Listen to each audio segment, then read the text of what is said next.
రోజులకే, అవి కొన్ని రోజులకే. కానీ దేవుడు చెప్తున్నాడు, కనుపాప వలె నిన్ను కాపాడుతా అంటున్నాడు. హల్లెలూయా. కనుపాప వలె కాపాడడానికి ఆయన నీతో నాతో ఉన్నాడు. కానీ నీ వ్యక్తిత్వం నా వ్యక్తిత్వము దేవుళ్ళకి వచ్చినాక మారద్దు.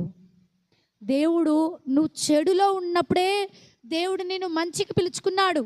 మళ్ళీ నువ్వు చెడును వెతకొద్దు, చెడు వైపు చూడొద్దు, చెడును స్వీకరించొద్దు. ఎందుకంటే దేవుడు నిన్ను కనుగొన్నాడు. ఆ చెడు నుంచి నిన్ను కనుగొన్నాడు, ఆ దుష్టుల నుంచే నిన్ను కనుగొన్నాడు, చెడు పరిస్థితుల నుంచే దేవుడు నిన్ను కనుగొన్నాడు. ఆ పరిస్థితి మంచిది కాదు అని నిన్ను కాపాడడానికి దేవుడు కనుగొన్నాడు.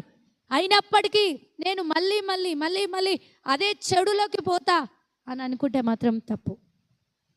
హల్లెలూయా, హల్లెలూయా. చాలామంది